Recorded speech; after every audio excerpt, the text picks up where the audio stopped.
welcome to the Chicago Justice Show. I'm your host, Tracy Siska. I'm also Executive Director of the Chicago Justice Project. You can find out all about our work at chicagojustice.org or get involved at cjpnation.org. So today's show, we're going to talk about the New York Police Department's Sergeant Benevolent Association, their union. The offices were raided. The president's home was raided. It's a fascinating story. It's going to sound very familiar to what we deal with in Chicago with the head of the Fraternal Order of Police. And then we're going to talk about CPD's foot chase policy problems. They continue, and they're going to keep continuing. Then our last segment, if we got time, is CPS school to prison pipeline is very strong. Despite all the efforts to get cops out of schools, it's amazing how bad they have been, and consistently at a handful of schools, just really, really bad. Okay, we're going to jump right in. Our first segment, FBI agents descend on headquarters of New York Police Department Sergeants Union, is called the Sergeants Benevolent Association. So their president, Ed Mullins, has been president of the union for 20 years. On Tuesday, 10/5, his offices were raided. Now, we'll get more into it. I want to play you a segment from the Chris Hayes show on MSNBC. It gives you a good synopsis of his history and how awful it is and how awful of a person Mr. Mullins is. It's really, really pretty sad. So we're going to play that. On the other side, we'll talk more about some of the details, what the union has done in response. We didn't have a lot of the details about why he was raided, but we have more. Why the raid originally happened. There were very few details, but we have details about why the raids happened and some fallout from after the raids. But first, we'll deal with Chris Hayes, and I'll be back in 2 minutes and around 2.5 minutes.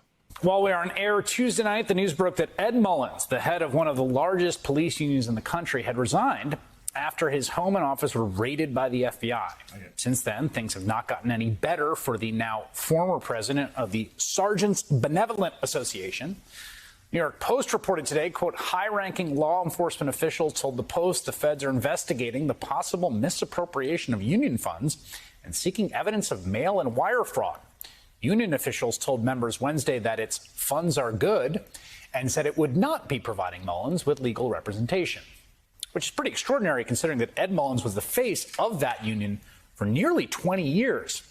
And, stuck it out, stayed in the job throughout countless controversies like the QAnon mug that was positioned behind him for multiple TV interviews, and the time he tweeted the arrest record of New York City Mayor Bill de Blasio's daughter, who was attending a protest, and the time he called the city health commissioner a bitch with blood on her hands, and the time he called then city councilman Richie Torres a, quote, first-class whore.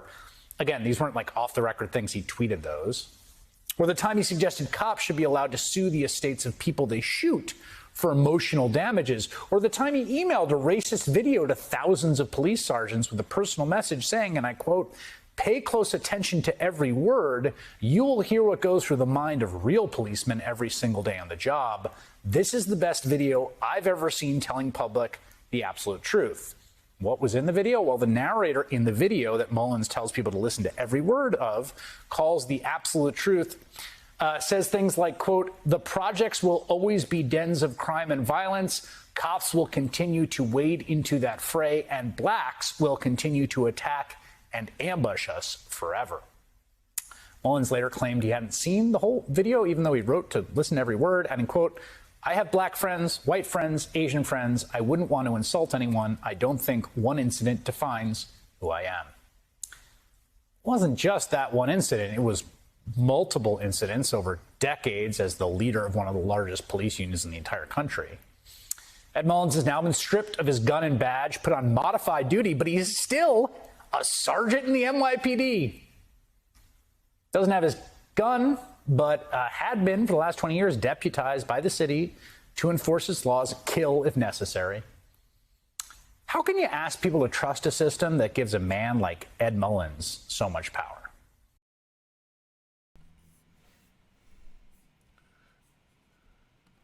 All right, so do you see the similarities?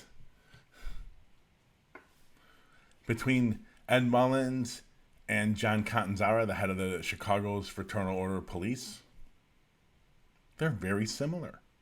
Very, very similar. Ed Mullins, 20 years. Catanzara's only been a couple, so they're not similar in that fashion. But remember, Catanzara has 50 complaints on the job. 50 over his 23 years careers. Both of them are stripped of their badges and guns, so they're not really cops anymore, at least at the time being.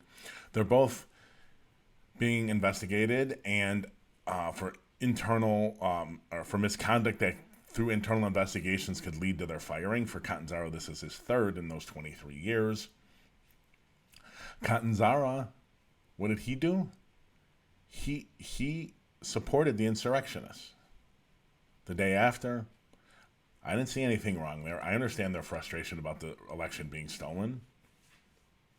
I don't think there was anything wrong with that. Just some angry people. Something you would definitely get out of Mullins. I mean, they're very, very similar.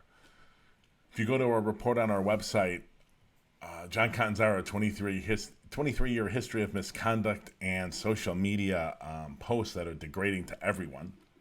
Any and everyone he possibly can throw under the bus, he did or has. He's anti-Muslim, anti-women, anti-trans, supporting, which is part of the reason he's on trial now in front of the police board. He had a political post in uniform with his car supporting the president, supporting the Second Amendment, which is all against the rules. He knows he doesn't care, much like Ed Mullins. Now, a little more details into the Mullins investigation. Mullins is being investigated for a variety of crimes, including wire fraud, mail fraud. So there's some things with money that he used the internet and must have had to. Mail fraud makes me think that he had to file some kind of documents with the government. It could have literally been as easy as his tax returns. If he mailed in his tax returns and you lied on them, that's mail fraud. Wire fraud is probably sending something electronically over the internet or the phone, but most likely the internet in this day and age. So what happened? The SBA, Sergeants Benevolent Association, very quickly, very, very uncharacteristic for a police union, almost within hours asked for his resignation, and within a day or two, he actually resigned. They also put out very quickly that they're not representing him. Now think about that, ladies and gentlemen. Think about what you got to do to not be represented. And if I was Mullins, I would cry foul. What do you mean you're not representing me? Maybe because it wasn't on the job. Although if he stole while being the president of the union, one would think that has something to do with being on the job at the union. But anyways, the FOP, the police union, paid for the representation for Jason Van Dyke murdered Laquan McDonald.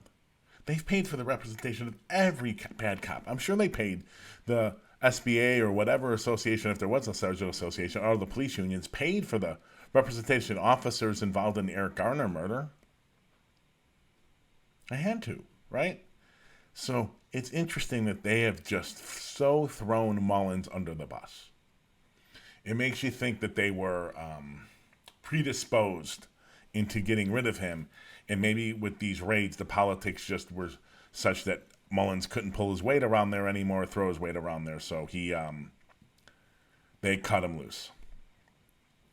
It's interesting to me, when you look at these raids, you think they're looking for massive amounts of evidence. I think they're basically when these raids happen, they're looking for evidence of stuff that they already know is coming.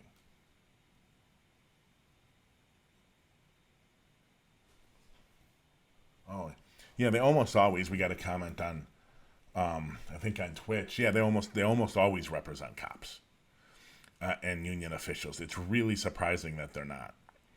I don't understand why they're not,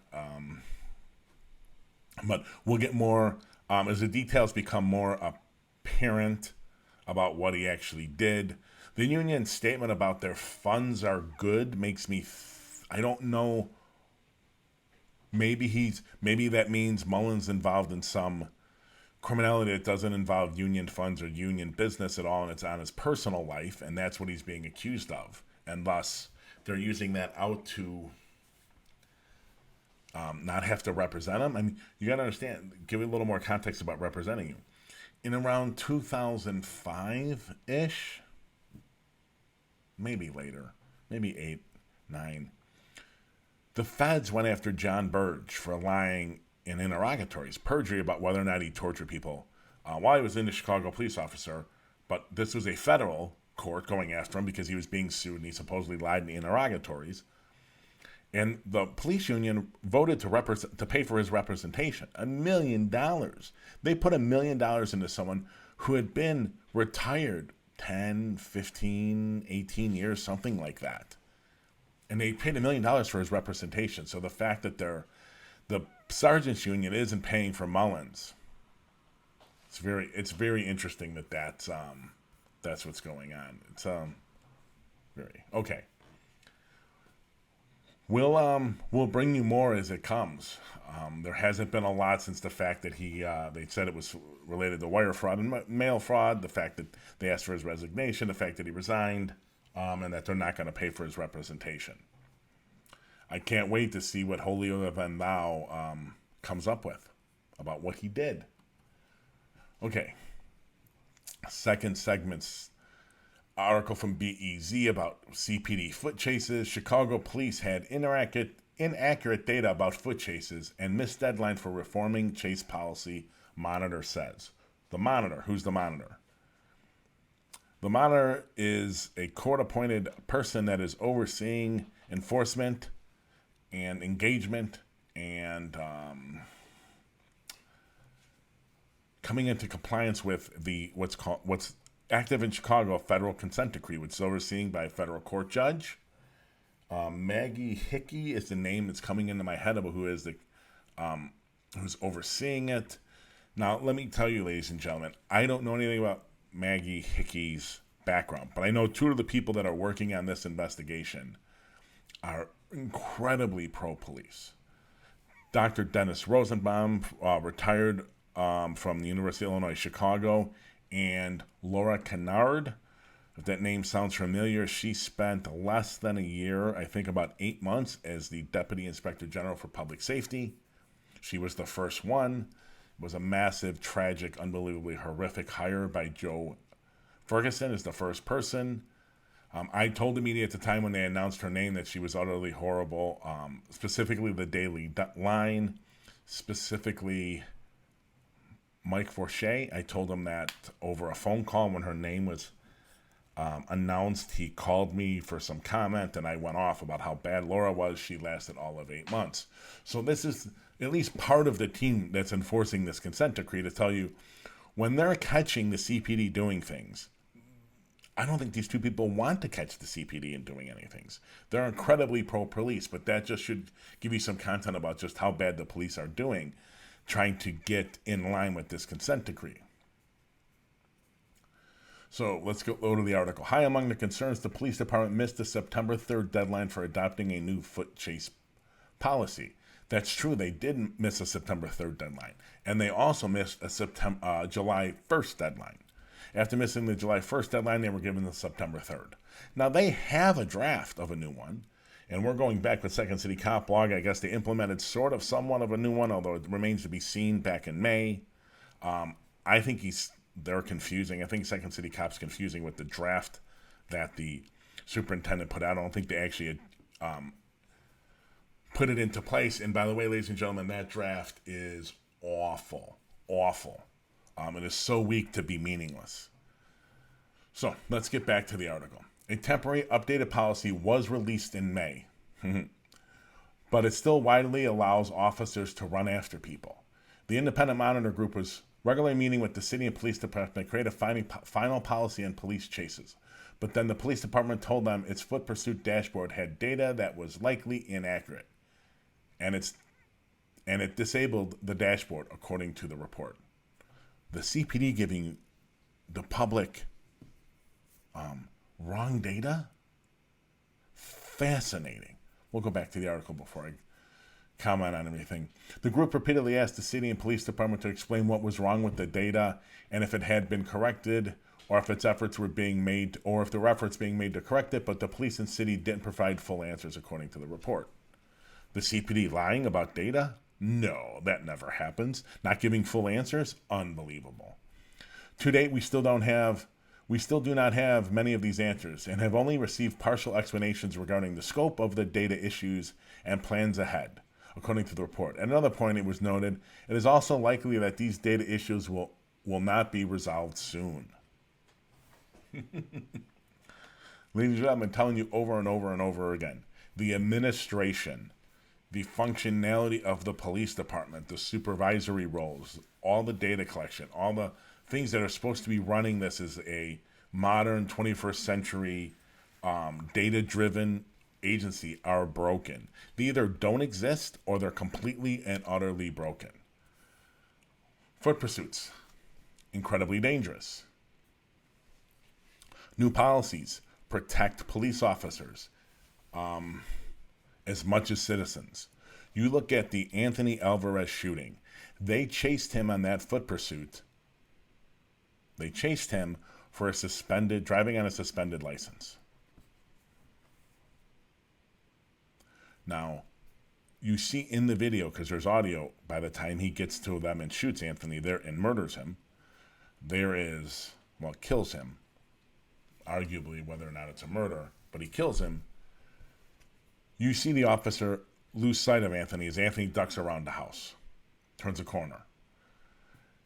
When the cop turns the corner, Anthony Alvarez has a gun in his hand running away, and Anthony is shot multiple times in the back.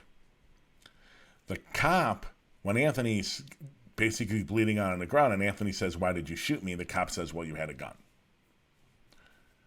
And then 30 seconds, a minute, 2 minutes later, when other cop gets on the scene, the shooting officer, I don't remember his name, the officer who did the shooting, says, "The damn kid turned a corner, dude, with a gun. He could have been, lying in wait once he turned." Well, yes, that's why that foot chase should have never been allowed to occur. I think one of the rules for foot chases should be once you lose sight of them, especially on minor things, that's it, it's over. I don't want officers turning corners in blind alleys and around corners they have no visual on person. Why do we want them doing that and risking their lives over petty things, like driving on a suspended license? I don't understand. I think at times I have more concern for the well-being of the police officers than the cops do. Second City Cop Blog's arguing with us on Twitter, new policy put in place. I don't think it was. I think they're completely wrong. And it stops from us from doing all this foot chases. It doesn't stop you from doing anything. It just asks you to think whether or not it's the best thing to do. It should stop them. I think there should be a felony rule. If it's not, I think chases should be restricted to someone you knowingly about to commit a violent felony, just committed a violent felony. That's it. There should be no chases. Then we could ratchet up which of those things are allowed to occur once you lose sight of the offender.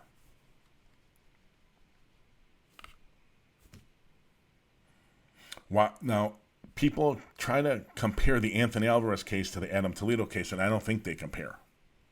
Oh my God, I know the left's going to come down on me. They don't compare. I don't want Adam Toledo to be shot, but I also don't want people shooting 8 times at a car. When that officer got out of the car, he knew there was a report shot. There were calls for shots fired.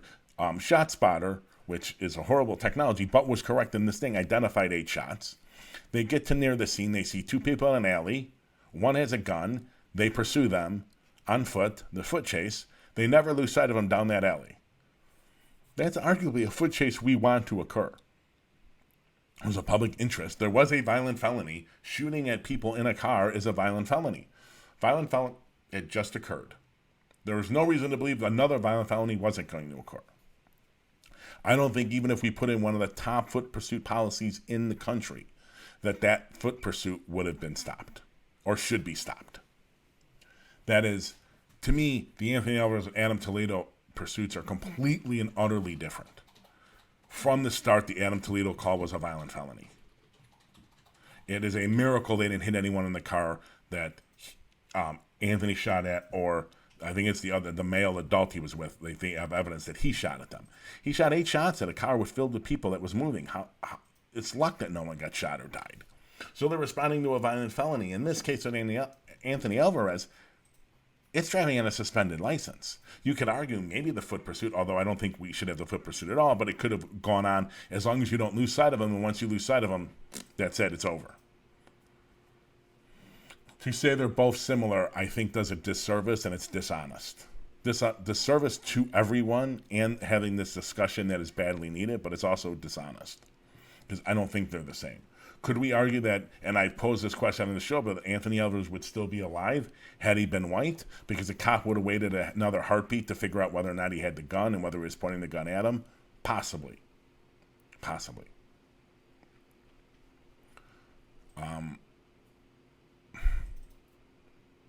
But just say it should have never happened, I highly question that.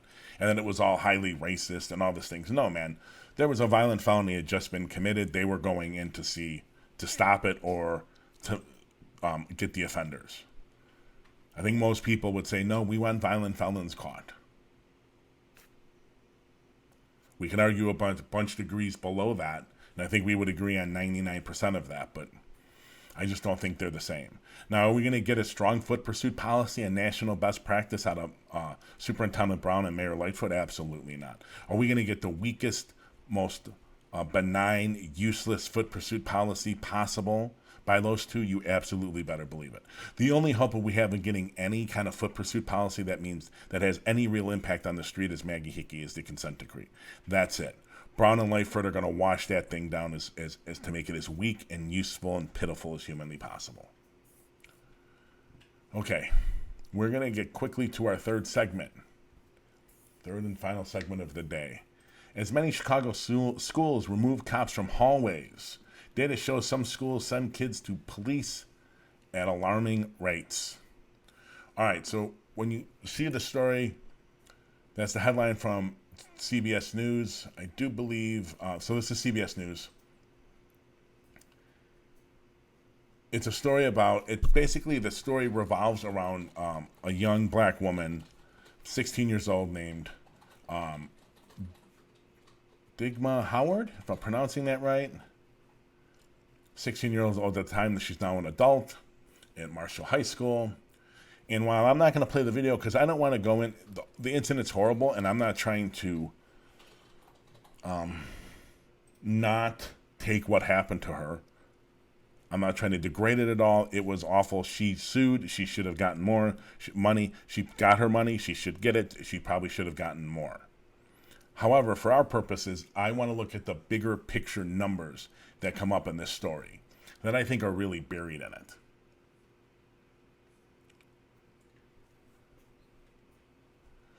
So through the course of the 2017-18 school year, 7,700 students were referred to or sent to the CPD by CPS officials, school officials. That's 3% of the total population of the schools. Some schools have vastly higher rates of referring kids. Marshall, which Miss Howard went to, and her incident happened in there, 4 out of every 10 students in the school were referred to the Chicago Police Department.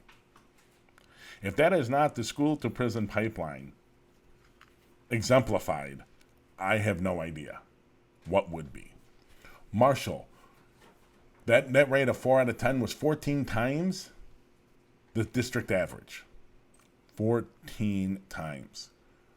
Marshall, 1 out of 26 schools, it was 1 out of 26 schools that was at least 3 times or more the average of the district. Those 26 schools have 3% of the total population of students in CPS, Chicago Public Schools. If you're not following that, they referred 16% of all students. 16%, just those 26 schools. There's like 475 schools. Students with individualized specialized education plans, special ed students, mostly, right? General term that you're more familiar with, which is what Miss Howard was, had a double rate of being referred. Kids with disabilities were referred to police double. Double. It's mind-blowing. Here's some more stats. Marshall had 95 students with an individualized education program, or plan, okay, an IEP, special education kids. That year, 44 were referred to police. Half. Just under half. It's unbelievable.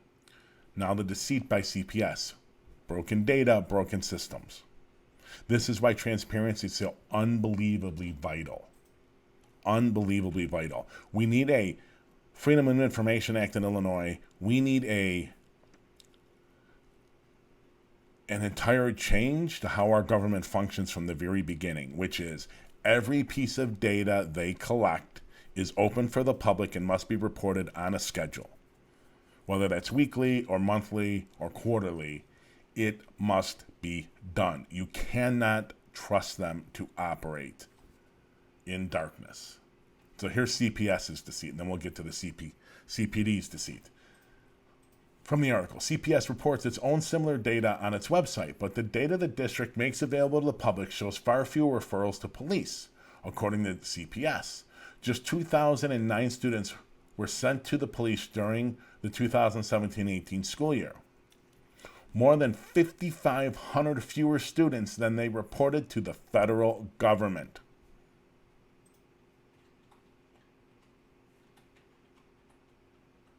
Man, let's sink in.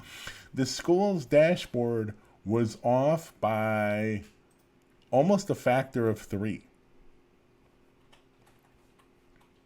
It's unbelievable. Bring in the feds, or go hire Patrick Fitzgerald, or one of those types of ex-U.S. attorneys, make their investigation public, give them a grand jury, and have them rip open CPS and find out what the hell happened here. And if people were doing things on purpose, lock them up. We need to make that issue, that has to be felonies. For anything that's federally funded, that should be a federal felony for failing to report data publicly like that.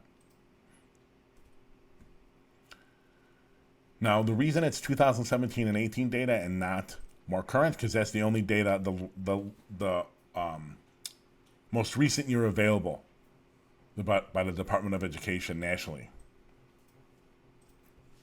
Now we get to the deceit from CPD. Pierre and Tripp, the 2 officers in the Howard case, were removed from school and discipline after surveillance camera video of the incident was finally released in April 2019. Pierre was given a 120-day suspension for grabbing Dignan, dragging her down the stairs, and stepping on her. Tripp was suspended for 2 days for failing to activate her body camera. But hold on. The deceit and disgustingness continues. While the Chicago Police Department Accountability Office, COPA, the Citizen Office of Police Accountability, acknowledged the officers initiated physical contact with Digma, neither officer was disciplined for the inaccurate information in the police report, which claims she started the altercation. In its investigation, COPA said they were unable to determine whether the officers gave false testimony to the third officer who filled out the report, or whether that officer misinterpreted what Pierre and Tripp told them. What? Ladies and gentlemen, all police reports should be sworn documents, perjury, and official misconduct felonies if you lie. Every officer in every incident should have to sign on to the main police report, and if they disagree, they can write up their own. Actually, they should have to write up their own at the end of their shift. Wait a minute, what? They can't prove what? It's 2021, this is probably 2019, 2018 when they wrote this. What the hell is going on that these cops are still playing games covering up for each other? All right, so that's all deceit there, deceit by CPS. The numbers are staggering at these schools. We will see If Mayor Lightfoot does anything. Now remember, a month and a half ago, as CPS was coming back into school, a number of schools had voted out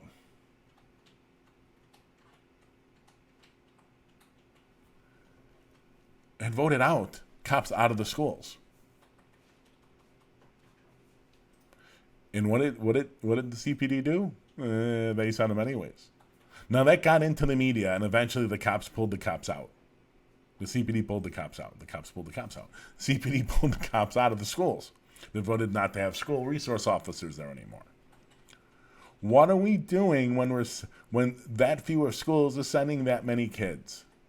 You would think that they would just put in, let's find ways to not report so many kids from those schools. Let's put in 10 social workers into those schools and try to find better ways. Bring in massive dispute resolution. Bring in a bunch of new special education teachers. Nope, we can't do anything. No, it's all about money. It's all about keeping the power of this criminal justice system that brings no one, or almost no one justice. So, I do have one quick sort of announcement, which is CJP is in the process of developing, hopefully, either an offshoot to this podcast or another podcast on what is justice. And we're going to take a 360 view of the justice system and try to help dig into that question. I know we're so used to, we all use the word justice, but do we know what the hell we mean with it? And how does justice differ by survivor of crime, by type of survivor of crime? But type means what was you were a victim of. And can the justice system do that? What do the police think justice means? What do prosecutors think justice means? What do judges think justice means? And can we find any of it in the system we have created to bring us justice? I think it's wildly misunderstood. And just real quickly, I used to be in jewelry business, and I used to be in a suburb, and we would call the cops anytime someone stole from us. And the cops would go track down the person. These are bad check people, mostly. And the cops would go talk to them and say, listen, we're going to come arrest you tomorrow unless the piece of jewelry winds up, what you did, especially people who closed their accounts, wrote a check and then closed the account. It's a felony, depending on how much money it is, right? Or it's a misdemeanor most of the time. And so they'll just say, hey, you wrote a bad check. We know it. We've got the check and everything. It came back from the bank. We're going to have to come arrest you, but tomorrow. But if that jewelry pops back in the store tomorrow in the mail, if it's in the mailbox, don't go talk to them. Just throw it in the mailbox. If it ends up back in the mail slot, we won't have to call you tomorrow. And 99% of the time, the jewelry just ended up back in the store. Now, from the jewelry business, that was good enough for us. That was great. It took us very little time. We got the thing back, and honestly, I was fine with people going about their lives on petty theft stuff. And, Chicago, under Kim Foxx, she put in this policy. She won't charge retail theft, I think felony retail theft, unless it's over $1,000. And the Chamber of Commerce went nuts. And I'm like, I don't know what you think you're getting. Like, for me, the one case we had where the kid wouldn't return it, we had to go and prosecute the kid. The kid ended up with pleading to some misdemeanor, but I wasted time going back and forth. I didn't get the store didn't get their jewelry back. They paid me for days I was not at work, and this kid got a record. None of that entire situation brought justice to no one.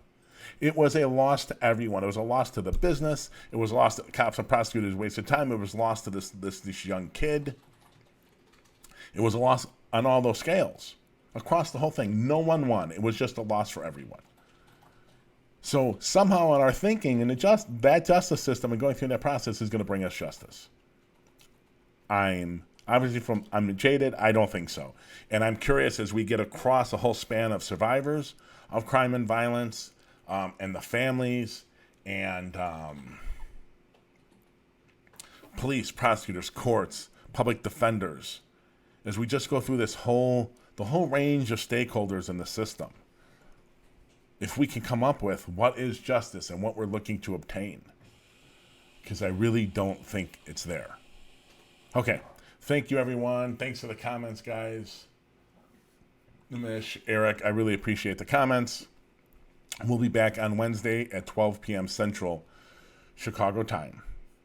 All right. Thank you, everyone. Have a great day. Oh, no.